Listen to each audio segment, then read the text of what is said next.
গলার আওয়াজ দেখছেন? ক্ষমতায় যদি যায় এদেশে টিকতে পারবো? গলার আওয়াজ তো সত্য কথা বলি দেখে গলার আওয়াজটা বড়।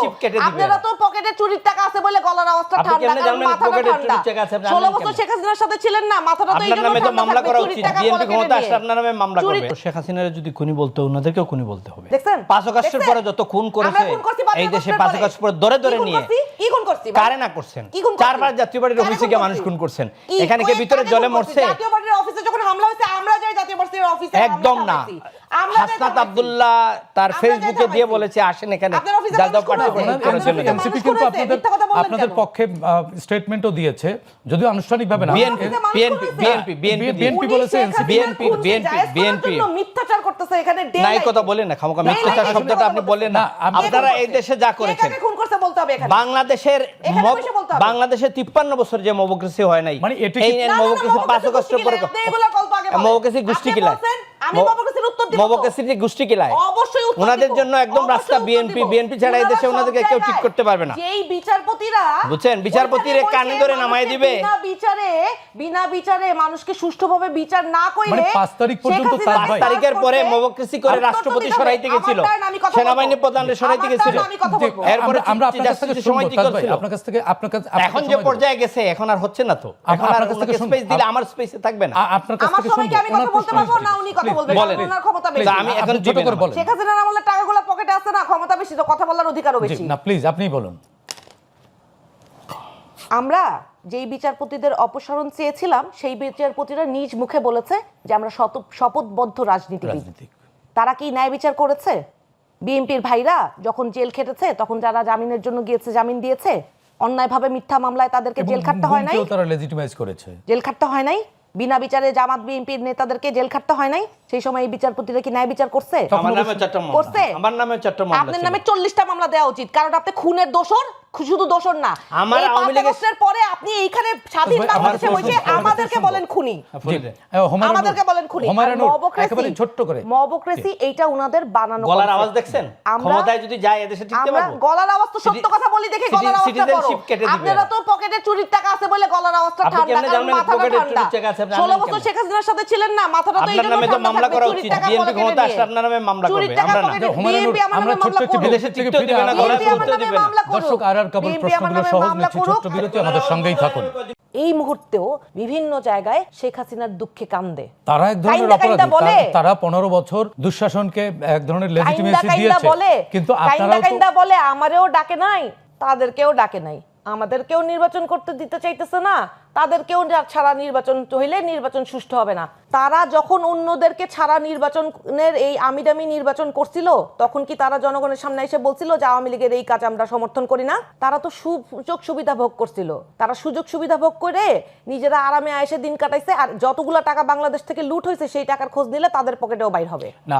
ওনারাও তো আবার অভিযোগ করছে যে ওনাদেরকে বাইরে রেখে আপনারাও একটা আমিডামি নির্বাচন করতে চাচ্ছেন এই নির্বাচনকে। শুনেন, এই বাংলাদেশে এই এত বছর পরে এই প্রথম সমস্ত রাজনৈতিক দল নির্বাচনে অংশগ্রহণ করছে, কেউ কারো পেটে ঢুকে যাচ্ছে না। হ্যাঁ, কোন কোন দল আপনারা তো ঢুকে গেছেন, আপনাদের এনসিপি তো আরেকটি দলের পেটের মধ্যে ঢুকে গেছেন, সেই অভিযোগও আছে। এখন বললে আরো অনেককে অ্যাটাক করতে হবে, অ্যাটাক করতে চাই না কিন্তু বলতে হবে। না, আমরা কাউকে অ্যাটাক করব না, কিন্তু ফ্যাক্ট তো ফাইন্ড করতে হবে। এই প্রথম বাংলাদেশে সমস্ত রাজনৈতিক দলের অংশগ্রহণে নির্বাচন হচ্ছে এবং যে যার প্রতীকে নির্বাচন করছে। কোন কোন রাজনৈতিক দল ছোট, তারা যখন জোট করেছে নির্বাচনী জোট, তখন যেহেতু তাদের প্রতীক এবং তাদের রাজনৈতিক অবস্থান নিয়ে তারা স্ট্রং বিলিভ হয়তো করতে পারে না বলে তারা একটা বড় রাজনৈতিক দলের প্রতীকে নির্বাচন করার জন্য তারা মার্জ হয়েছে।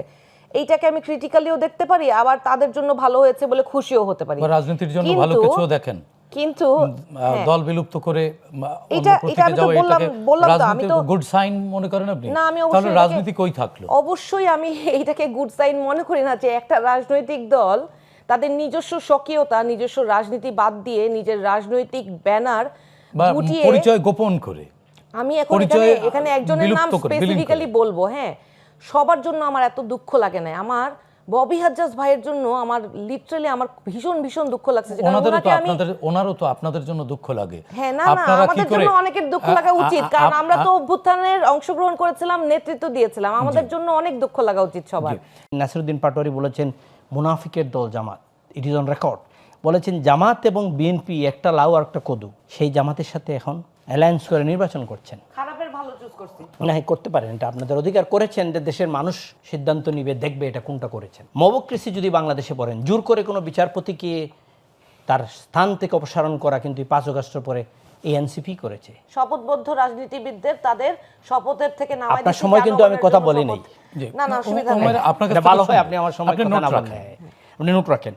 আপনি বাংলাদেশের রাজনীতিতে এই যে কালচার শুরু করে গিয়েছেন মবক্রেসির, এটার জন্য কিন্তু এনসিপিকে একদিন প্রাইস পে করতে হবে এবং এদের নামের সাথে আপনার মানুষ জড়িয়ে দিবে যে মবক্রেসি পার্টি।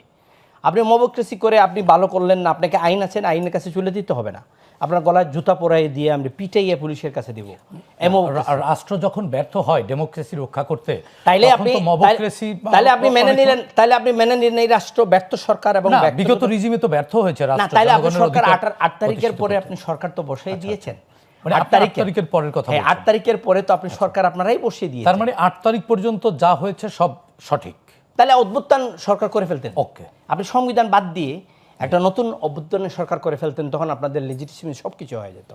আপনারা এই সংবিধানে রেখে ইউনূস সাহেব শপথ নিয়েছেন, উপদেষ্টারা শপথ নিয়েছেন, তারপরে আবার অর্ধেক আপনার হাইব্রিড অর্ধেক সংবিধান করে আপনারা মবক্রেসি করবেন, করে জোর করে নামাবেন, বিসির কানে ধরে উঠা বসা করাবেন। এই উত্তরগুলা এই জাতি কখন নেবে? উনি বলেছেন শেষ দিন পর্যন্ত আওয়ামী লীগের আমরা সমর্থন দিয়ে গেছি, এটা সঠিক না। না, সেটি আমরাও জানি যে আপনারা শেষ দিন পর্যন্ত ছিলেন। সমর্থন দেয় নাই, উনি বলেছেন সমর্থন দিয়ে গিয়েছে। আচ্ছা আচ্ছা, এটা কি আপনি জানেন? আপনারা কি মিডিয়াতে কখনো বলেছেন যে আপনারা এটা অসমর্থন করছেন? আজ পর্যন্ত আপনাদের দল থেকে বিবৃতি আসে, দুঃখ লাগে ভাই, কষ্ট লাগে। আজ পর্যন্ত শেখ হাসিনার দুঃখে ওনাদের জিএম কাদের সেই প্রতিবাদ আমরাও করি। হুমায়ুনুর আপনার কাছ থেকে শুনবো। 14 জুলাই যখন জামাতকে নিষিদ্ধ করা হলো রাজনৈতিক নির্দেশনায়, প্রজ্ঞাপন দিয়ে, ওইখানে কিন্তু 14 দল ছিল, আর আওয়ামী লীগ ছিল, জাতীয় পার্টি ওখানে ছিল না। জাতীয় পার্টি চেয়ারম্যান জিএম কাদের বলেছেন, আমরা কোনো রাজনৈতিক দলকে এক্সিকিউটিভ অর্ডারে নির্দেশনা দিয়ে বন্ধ করার পক্ষে নয়। বক্তব্য দিয়ে সৈয়দপুরে এয়ারপোর্টে নেমেও এই বক্তব্যটা দিয়েছেন। এই আন্দোলনের পক্ষে জিএম কাদের বক্তব্য অজস্র আছে, যে উনি বলেছেন না, ছাত্রদের ন্যায্য আন্দোলন সুন্দর করে বসে কথা বলে এটা সমাধান করার প্রয়োজন। এইটাদের পক্ষে আমাদের সমর্থন যে না, তার প্রমাণ হলো আমাদের ছাত্র সমাজের যে সভাপতি ছিল মামুন, যে ছেলেটা আজকে জামাতে যোগদান করে জামাতে চলে গেছে, জামাতিরা ওনারা নিছে, বক্তব্য দিছে কালকে, আপনি রংপুরে দেখেছেন যে ছেলেটা মামুন, এটা কি আমাদের ছাত্র সমাজ সভাপতি ছিল। এই আন্দোলনে শরিক হয়ে পানি পর্যন্ত দিয়েছে, নিজস্ব দল নিয়ে আপনার আন্দোলন করেছে। আরিফ নামে আমাদের একটি ছেলে 14 দিন জেল কেটেছে আপনাদের রংপুরে, আমাদের এই আন্দোলনের পক্ষে ছাত্রদের জন্য। আমরা শেষ দিন পর্যন্ত কখনো সরকারের পক্ষে ছিলাম না, এই কথাটা ঠিক না। আমরা এই সরকারের সাথে ইলেকশন করেছি, যেটা আপনার 14তে আপনি ধরতে পারবেন, 24টা ধরতে পারবেন, 18টা ধরতে পারবেন না, কারণ 18তে বিএনপি ডক্টর কামালের জামাতে ছিল, ডক্টর কামালের নেতৃত্বে বিএনপি ছিল, সবাই অংশগ্রহণ করেছেন। আমাদের এই 14র জন্য আপনি প্রশ্ন করতে পারেন, নিশ্চয়ই এটা প্রশ্ন করার প্রয়োজন, এবং আমি মনে করি ছোট করে বলতে হবে। আমার আরো একটু প্রশ্ন আছে আপনাদের দুজনের কাছে। দ্বিতীয় হলো, আমার এই যে হুমায়রা বলছেন যে এই দলটাদের নিয়ে এই দলটা কী ধরনের ফেসিবাদকে সহযোগিতা করেছে। আমি যদি নির্বাচন করে এই সরকারের সাথে থাকি, বর্তমান নির্বাচন কমিশন এবং সরকার নিয়েই তো আগামী দিনে আর একটা প্রশ্ন তৈরি হচ্ছে। বর্তমান নির্বাচন যে সরকার বসেছে বলেছে যে আমরা নিয়োগ করতে ছাত্রদের, সেই ছাত্ররা গিয়ে কিন্তু জাতীয় পার্টির অফিস 4 বার পুড়তে চেষ্টা করেছে। সেই ছাত্ররা এখনও চেষ্টা করছে জাতীয় পার্টির মিছিলে, নির্বাচনী মিছিলগুলো বন্ধ করার জন্য, নির্বাচন থেকে এখনও সরানোর জন্য গিয়ে আপনার নির্বাচন কমিশনের করছে, চিঠি দিচ্ছে যে জাতীয় পার্টিকে বাদ দিতে হবে নির্বাচন থেকে।